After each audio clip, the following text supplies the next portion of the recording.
At this point, I am going to now hand over to Emma Wolf, who is sitting at the end of the table nearest me. Many of you will know Emma. She's a well-known writer, critic, journalist and broadcaster. And I'm going to let Emma take over completely from here on in. Over to you, Emma. Thank you very much. And are the microphones working? Yes, sounds good. Okay, well, I'm going to immediately pass the buck by asking our three illustrious panellists just to give us a line or two on their background rather than reading out their CVs, which we all agree is a pretty painful thing to do. And no mention of your high school certificates, please. So I'm going to kick off with Anna, and then move to Eric, and then move to Susie, and just ask you to introduce yourselves briefly. Hi, everybody. It's so great to see so many of you here this early. I'm Keski-Rahkonen from Finland. I'm freshly a professor as of last week, a professor of mental health.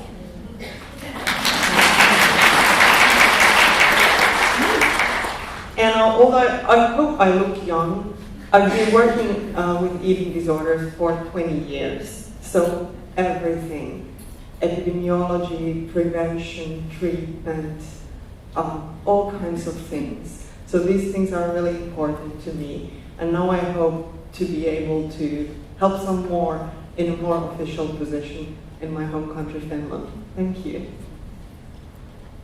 My name is Eric van Furth. Good morning. Straight in from the New York conference.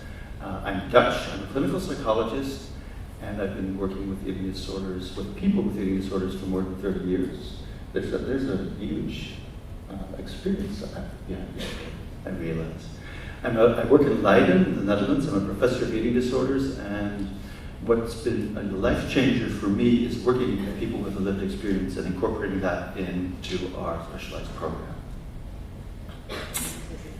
I'm Susie Orbach. I started to work in this area before we even had the notion of eating disorders. I wrote a book 40 plus years ago, which tried to address the difficulties that women were having with their bodies and their relationship to food and how it was a cultural expression. And I thought that would be it, but I've written many, many more books on the same topic, unfortunately, and we now have, as we see today, an eating disorders industry to reach this extraordinary problem that is eating the childhoods of our children, or stealing them, I guess, is what's happening, and which is hurting not just girls, but also boys and men. And I think I'll stop there, because we actually want to talk content rather than say who the hell we are, frankly.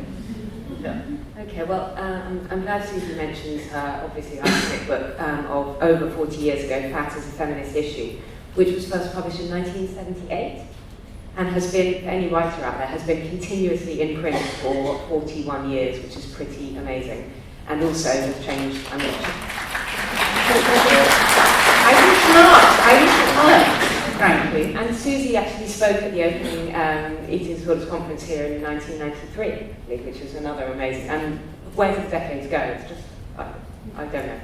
Anyway, so I was mentioning Fat as a Feminist Issue, because obviously over 40 years since that book came out, and so that was my starting point. I wanted to ask our panel a really simple question. Have things, in their opinion, got better or worse for women for eating in the eating disorders context? And in particular for Eric and Anna, very interested to hear your international perspectives on this as well. So if I start with Anna. Okay, thank better you. or worse?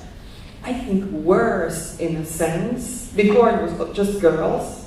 Now it's also boys, men, trans people, people from other minorities. So in a sense, eating disorders are now everywhere, and everybody is at risk, even people who are older. But there is a small silver lining. I think something is getting better. The better part is the awareness, the detection, the treatment, and all these things that we are able to do now that we were not able to do a few decades ago. So a mixed answer. Eric, what do you think? A mixed answer for me as well. I think that what got better is that there's been quite a body of research on treatment. We have treatments that work reasonably well when it comes to almost all eating disorders. If I look at a country like the Netherlands, we have, it's a small country, 17.5 million inhabitants, but we have 28 specialized eating disorder centers, some small, some big. And so the services we offer have improved a lot.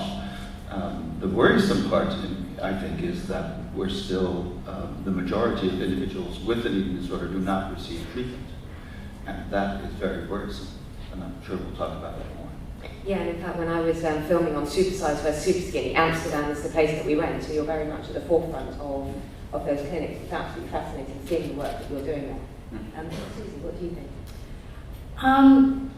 I actually think the situation is much, much, much worse, despite the research and the sort of quasi-availability of treatment, but I'm much more worried at a theoretical level. We're talking about mental health and its relationship today. And when I started work in this field, and I come from psychoanalysis, so it's slightly to the side, we were looking at the way in which the body becomes an expression of psychological issues that can't be handled. So one looked at symptoms like an eating problem or hysterias or paralyzed arms or something like that as an expression of what was troubling in the psyche. And I think what's really shifted in the period of time that I've been working, and which really disturbs me, is that body troubles are now trumping mental health. In other words, body troubles are starting so early that they are interfering with psychic capacity. And I've been part of a research project on attachment and the body, in which we've been looking at the transmission of insecure bodies from generation to generation, which then makes little people's bodies very, very available for whether it's eating problems, commercial interests, cutting, craziness around selfies, etc., etc. So no, from my perspective, the body has been so destabilized that it's now destabilized the psyche. We've got a kind of reversal of what used to happen. I'm very, very disturbed about it. And obviously we're also getting a generation of little girls and teenage girls who are growing up, and their mothers who were obviously, had disordered eating or had issues with dieting in their bodies, who never recovered, who maybe just lived with it, and so obviously it's transmitted. And we all know the statistics about when you ask 3-year-old girls, 6-year-old girls, 10-year-old girls, do they feel fat, how do they feel about their bodies? It just starts so early. It's almost normal. I mean, I think that is the thing. It has been normalised. We're not actually talking about people who would even identify as having an eating disorder. We're talking about mums thinking they need to get back into their pre-pregnancy clothes 6 days after they've had babies. That kind of level of disturbance in terms of women's bodies. And the appearance, which my group, Endangered Bodies, has been fighting, and we've won, of the cosmetic surgery apps marketed to 6-year-olds, in which they're already learning that their body is a place that they will need to transform surgically as they get older. So they don't ever have to come to terms with what a body is and what it actually does. It's absolutely terrifying. In terms of young people's mental health, we've been hearing a lot. I mean, I know we hear a lot anyway, and Catherine touched on this really, really interestingly. We hear a lot all the time. But in recent months, the spike in young people's mental health, the crisis in mental health, is, especially in the UK, I don't know about it abroad, but it's all over the media. I mean, I've lost count of the number of interviews I've been asked to do, and you want to say, well, this has been going on for a while. But anyway, the media love a hook, don't they?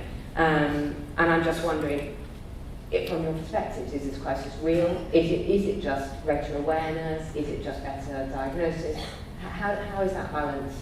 How do you feel that balance works? Can I start with numbers? Can I leave just one set of numbers with you? 1 in 6. In Finland, and I'm sure it's not very different in the UK, 1 in 6 women experience an eating disorder by their mid-20s. So we just recently went through a lot of people studying them, and this is what we got. And for men, it's 2 in 100. we have studied the same people about a decade ago, and then we got far less people. So in Finland, there is some indication that the real rate of eating disorders is going up. But it's very, very, very difficult to say what's the real underlying reason, because we are definitely better at talking about things, admitting that maybe I have some issues. We're also, as a system, much better at recognizing symptoms early on. A lot of good work has been done on that.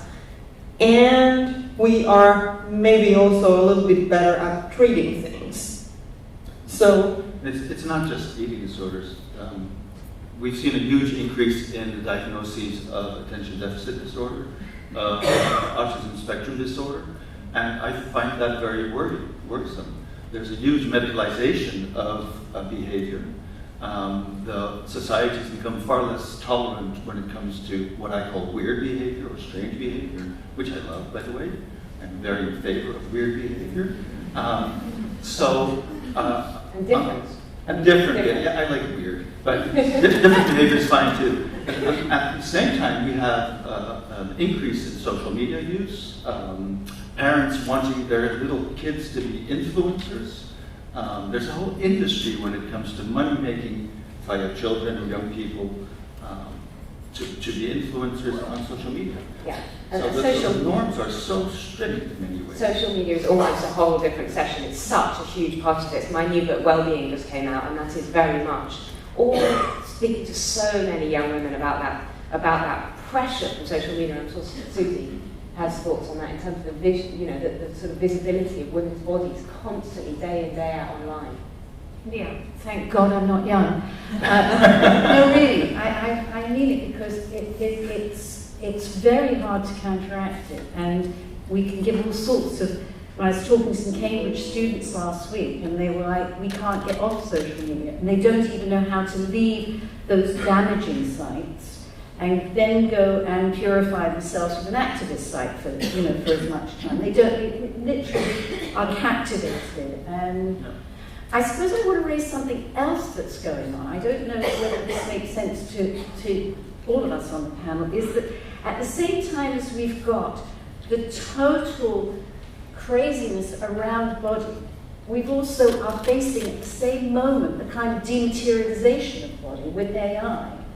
And so there's a kind of tension between the need to present, to show, to display, to fix, to transform, to be body, at the same time as we're about to lose body. And I think that's something... I mean in VR, probably. Yeah.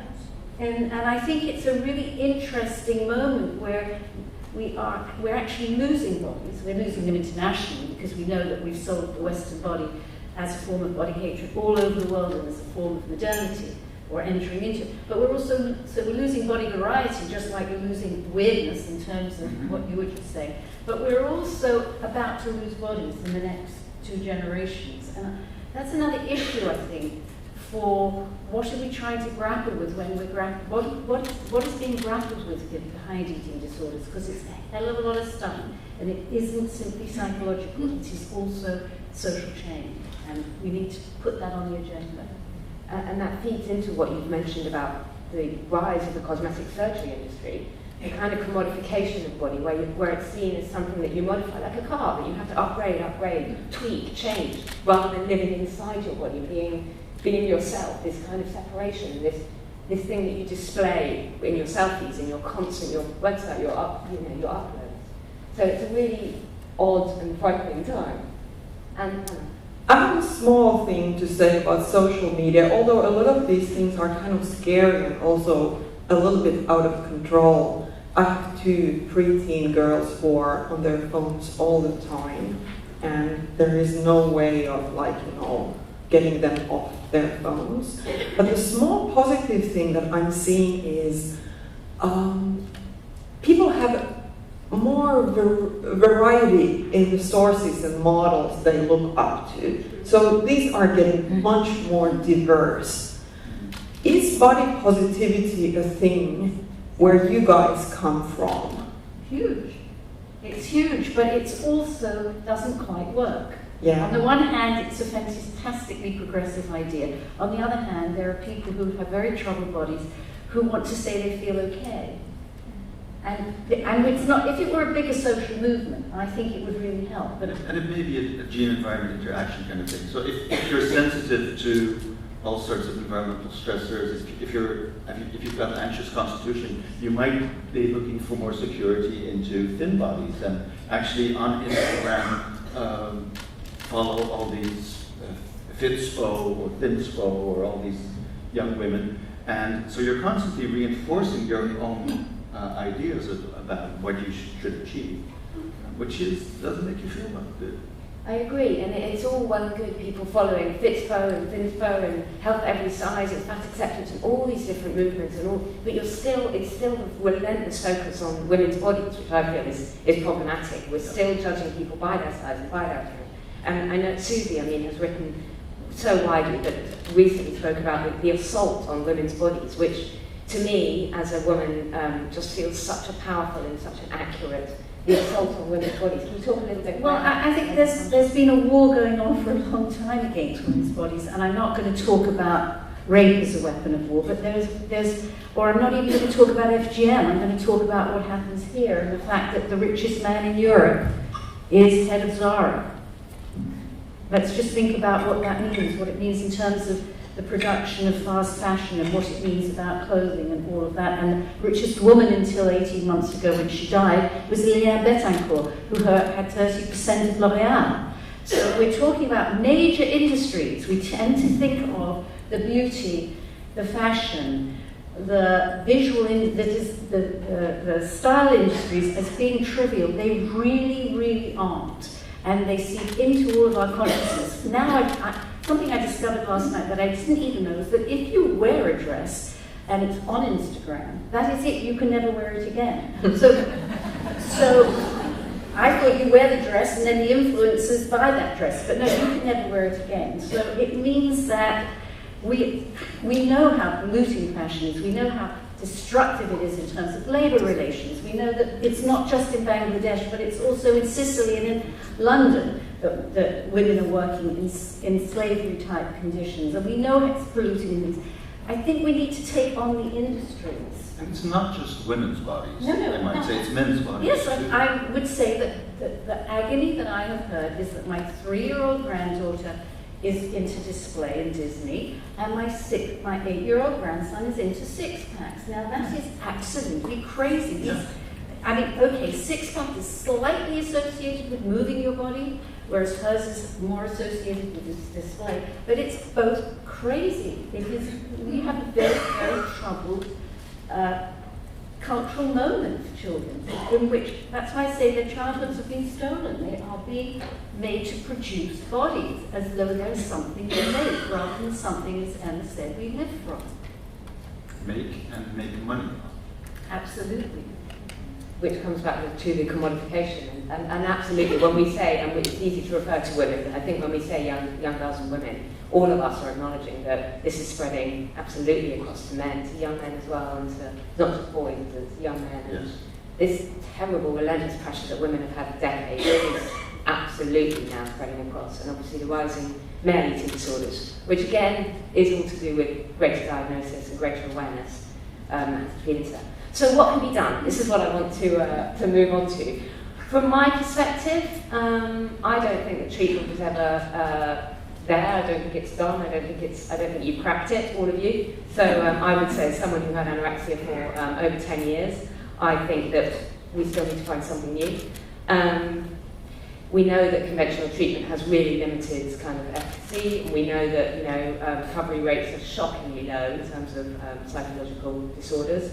At the Eating Disorders Conference in New York, someone was saying that our current methods of treatment are like treating the same consistent illness or infection with the same antibiotics, even though they're not working, that we keep just giving someone the same blooming flucloxacillin or whatever it is. And I identify with that. I think that it feels like that to me. So what's new? Over to the experts. Shall we talk about what's new? Or what's coming down the line? I'm coming down the line. I think like what we all need to work on is prevention. because this dissatisfaction with your body starts super early. I think it's early childhood, kindergarten days. And one of the approaches the rest of mental health has very successfully used is like better parenting, teaching parents skills how to address their children's bodies and sexuality and everything else.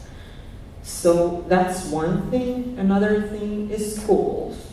In schools we can kind of learn a little bit more about how to respect our bodies and how to regulate our emotions. And at least in Finland, I don't know about the UK, but at least in Finland we have really promising pilot programs underway, and the kids seem to like them, and they seem to really benefit.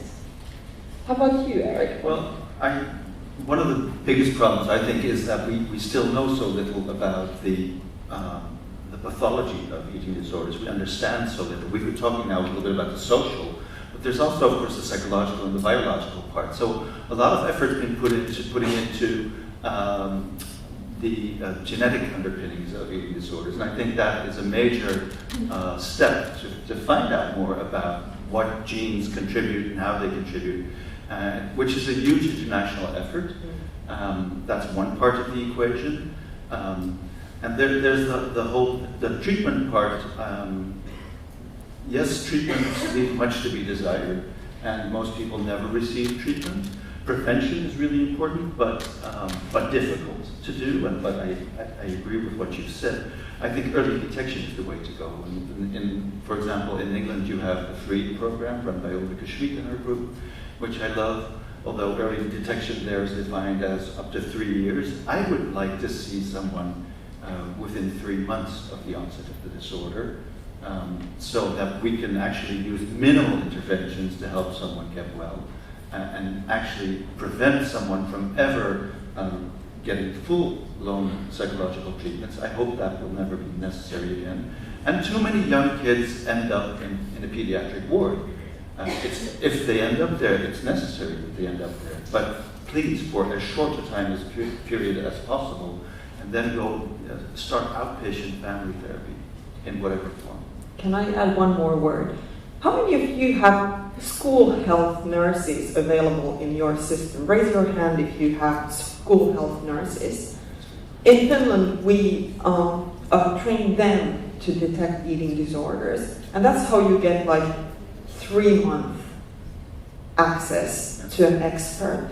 And that's something that already exists and is there, and it doesn't cost a ton of money. So make use of that valuable resource, train them. Can I come in? Yeah. Because I don't think it matters where you start, but one of the areas that are, in terms of prevention, but one of the areas that I've worked on and prepared a government paper for was called 2 for the Price of 1, which is bringing in a program to train midwives and health visitors to help expectant mums deal with their own eating and body difficulties so they don't transmit it to the next generation, which is where the 2 for 1 comes from. So this is a paper that I wrote for the government, was very supported by government, but has not been taken up at all in the NHS. Because why?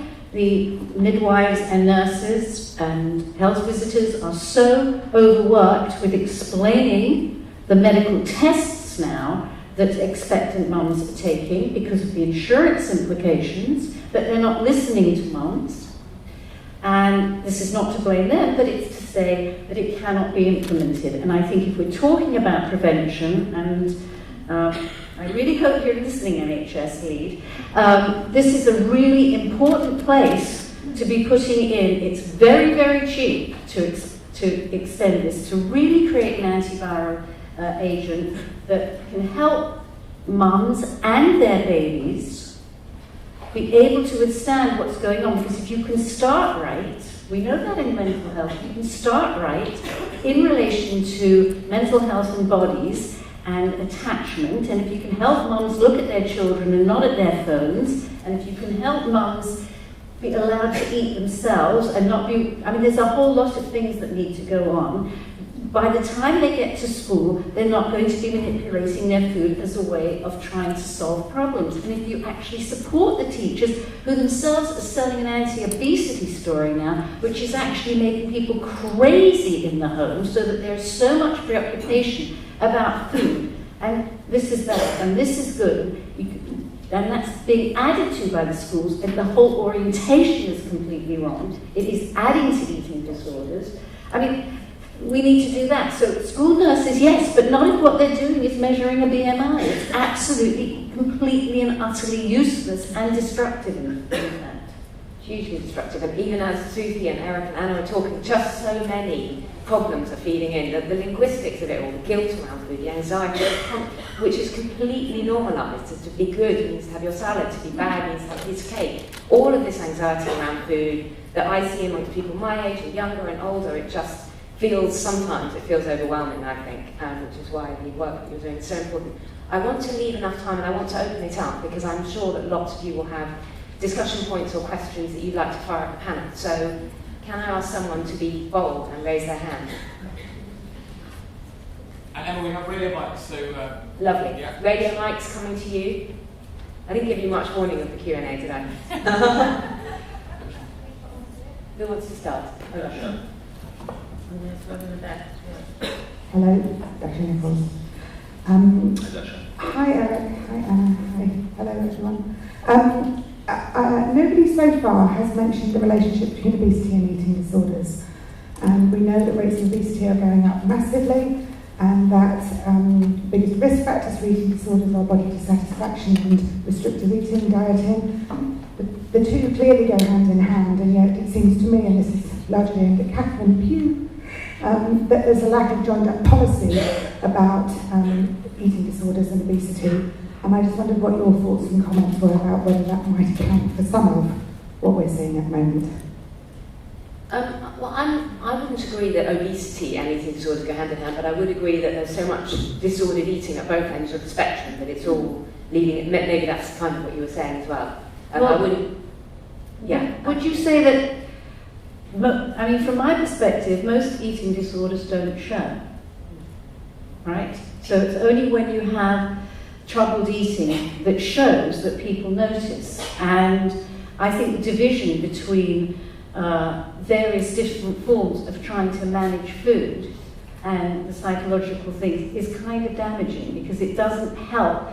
It doesn't gather together what is actually common and what is then specify what is different. And I know a lot of people would think that obesity is not an eating disorder that shows, but I think there are very many elements of it that are an eating disorder that shows, just like anorexia is an eating disorder that shows. Of course, and anorexia is so visible and it's so shocking, but I always identified and argued that disordered eating, overeating, is has so much in common with undereating in terms of, a maladaptive response and suppressing your emotions either by overeating or by restricting and starving yourself. So I really think that we need to not just put obesity into its own camp, it really needs to be part of the narrative around it. Internationally, the eating disorder field and the obesity field are very separated. Yeah, they are. And, which hinders policy making. So, and the obesity field, of course, is much larger, both clinically and research-wise, money-wise, than the eating disorder field.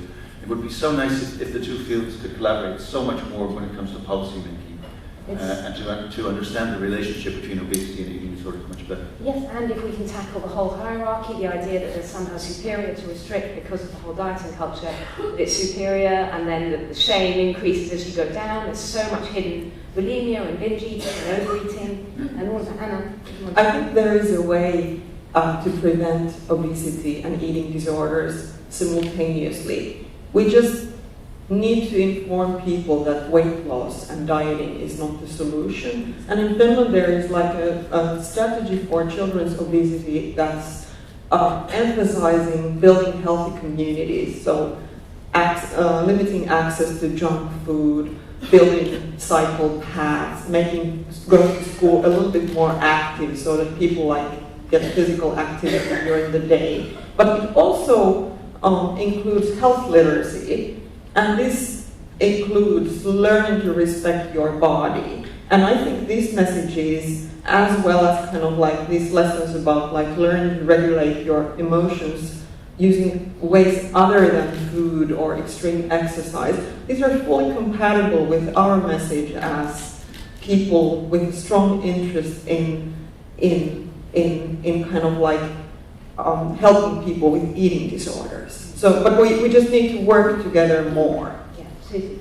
I suppose from a psychological point of view, and this won't be true for everybody because we do know that quite a lot of obesity comes out of the machinations of the food industry producing non-food foods. But insofar as the psychological elements seem to me very similar, which is if you look at anorexia, and I'm going to make very broad stroke brushes here, and I hope you can accept that, Emma, is that in both the case of anorexia and obesity, the individual is starving. There are different gains, and there are different ways that people relate to that. For the anorectic, being on hunger strike is a way of creating out of yourself somebody who has no needs, who has no appetites. You feel better because you can show yourself that you don't have needs. And you can admire the person you've created.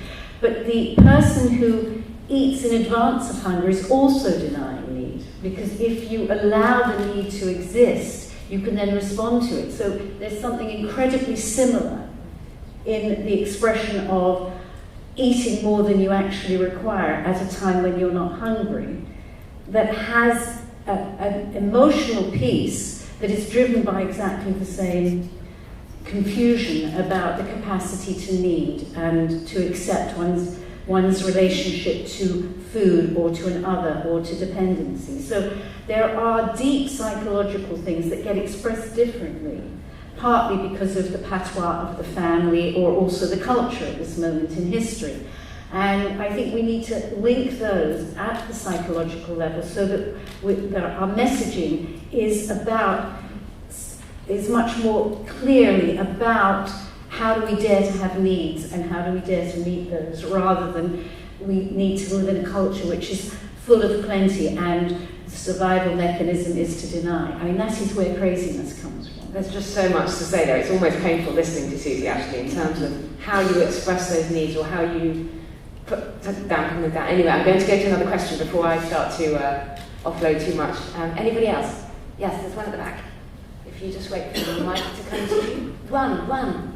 Is there? Yeah, why didn't they go there before? Hi, it's more of a comment than a question. I wanted to build on what Susie was saying about intergenerational issues and identification, stroke, treatment or prevention in pregnancy. And of course we've done a lot of work over the years on intergenerational issues and eating disorders in pregnancy and in mothers and what that effect might have on themselves and their children. And I wanted to kind of slightly touch on and expand on the issue of identification through midwives and health visitors. And we have been able to carry out quite a bit of work looking in detail at why midwives and health visitors might have actually difficulties and what the barriers might be in identifying eating disorders. And I think the issue to bear in mind is that it's always like a two-part solution. We cannot just zoom in on one. So identification has to go hand in hand with availability of treatment and appropriateness of treatments and interventions. And if you don't do the two, then you won't get anywhere, because we know that midwives and health visitors have told us that actually the reason why they don't ask about eating disorders is because they have nothing to give these women and there are no treatment pathways and no available options for them. Thank you. That's a really, really interesting point. And thank you, Nadia. Can I just comment on that? Yes. I think what we need to do as a field is to be busy and come up with a little bit of these early intervention things that we can offer to primary health care, the health visitors, the people working with pregnant mothers, the people who teach your children in schools, the people in daycare, because these are the people who have access and spend a lot of time with the children that are growing up. And in Finland we are now working actively in like training the trainers, training all these various people. And it doesn't need to be astrophysics. It can be like 3 modules. How to address these. How would you like to talk about these things? Maybe also listening to lived experience, because we have a lot of that. Eric, do you want to talk about that? I think people with a lived experience can add greatly to prevention and early detection, and I'd like to add e-health as a means of reaching underserved populations very easily. And the nice thing about e-health is that you break through all the system barriers. From wherever the e-health is delivered, the person does not have to go to the GP. You can break through into the home and deliver just-in-time interventions. And I see that as a huge possibility in at least decreasing patient delay, which is the time between the onset of any symptoms and the recognition that someone really has a disorder. The thing that worries me about how easy this is it isn't that easy. I mean, from my perspective, it's a start. Okay, no, I don't want to be not sort of only a pessimist, but the programs that we trialled and piloted with people working with pregnant mothers, we did it by addressing the consciousness and the lived experience of the trainers. And every single one of them had messed up eating. If we do not address the messed up eating that our teachers have, or our health visitors have, or our nurses, not just the nurses in the eating disorders clinic, which we've known for years about, I'm talking about in the family prevention stuff. Any message that we're delivering is not going to be delivered properly, because it's going to have a cleavage between their lived experience and what they're trying to deliver. So we actually need to do consciousness and unconscious raising for the health deliverers and the teachers as a way to help them with the people that they are charged to look after, because otherwise they're transmitting a mixed message. While at the same time not boxing them in completely to some perfectionistic norm. But I'm completely anti-perfectionistic. I mean, I could possibly be more. That's a whole other subject. I just wanted to add as well, with the mention of e-health, I wanted to mention as well the girls that sort of follow me or read my books. What they're doing now, in terms of your patients, is they're going straight to they're going to YouTubers, they're watching recovery videos. There are so many, really. Of course, there's all the damaging stuff, there's terrible stuff out there, and there's these pro-An and pro-Mia websites which are horrific and which we're all campaigning to get, treated and properly banned. But there's also a real new tribe of girls who are out there who are filming themselves, filming what I eat in a day, all of that stuff, which have positives and negatives as well. But they're going straight to that for their treatment. So that's obviously something else to be aware of, and I wish we could have a session on that. I didn't see that in the conference. Maybe next year. Another question. I think we have time for 1 or 2 more. Can people wave their hands? Sorry. Ivan Heinzler from London. I don't disagree with what the panelists have been saying, but it's a very gloomy conversation. Oh, sorry. And I blame Brexit.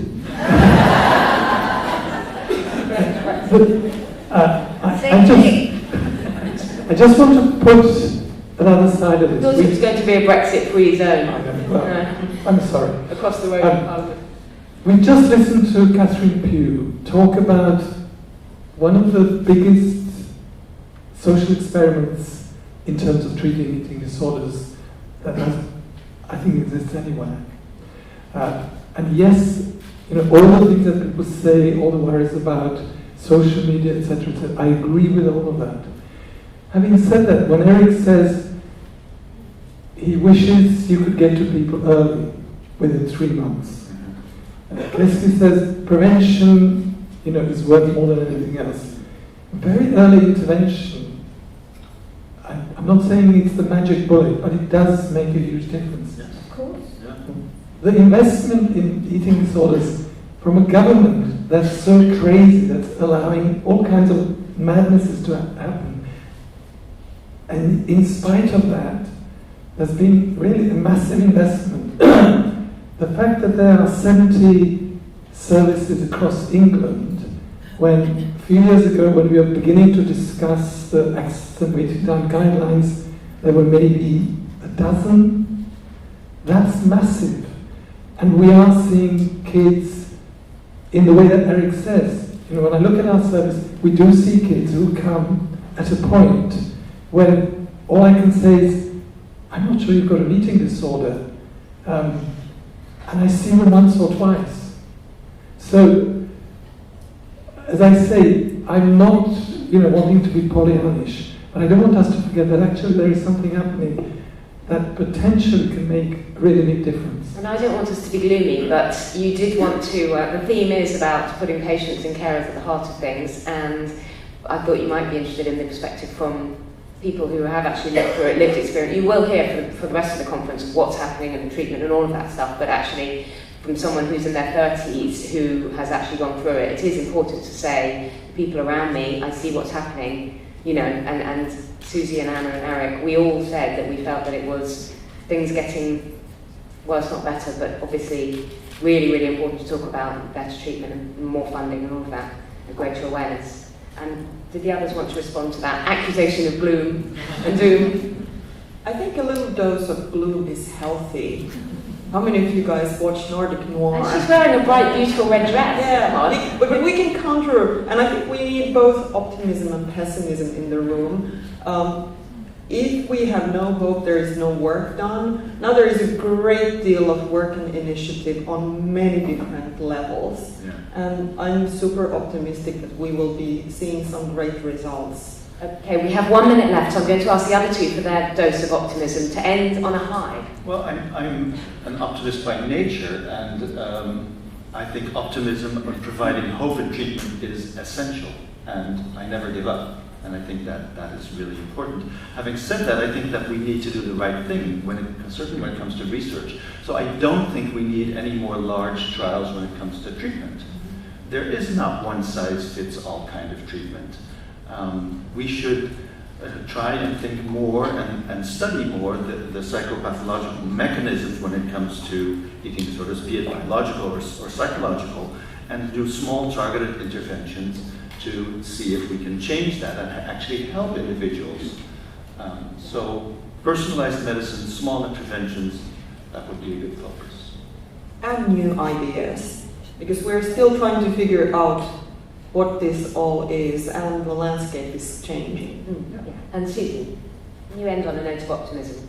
Well, I'm going back right now to my consulting room, moving my patient. I moved my patient so I could come here, and of course, they don't all have this problem. But I suppose what I want to say is, from the perspective as a psychoanalyst, I am moved every day by the risks, by the extraordinary journey that people make to engage with themselves in a different way that allows them to live inside of themselves, to reposition their relationship to self and to body, and to dare to live a life in which they are free of troubled eating. And that's very inspiring for me. But it is a one by one, and that is what's so absolutely painful. So I'm sorry I've ended on okay, I'll shut up. I wish you a very good conference. No, it does take incredible vulnerability and bravery to engage and to admit to troubled relationship with food in a world where it is completely normal to have that. And I think that for all of us, and I always find that telling people recovery, just keeping on with that message that recovery is not only desirable, it's also absolutely possible, and not saying, oh, you're never going to be recovered, is so important. I want to thank our wonderful panelists, Anna, Eric, I'm going to omit surnames at this point because I'll mess up two of them, and Susie Orbach. Thank you so much.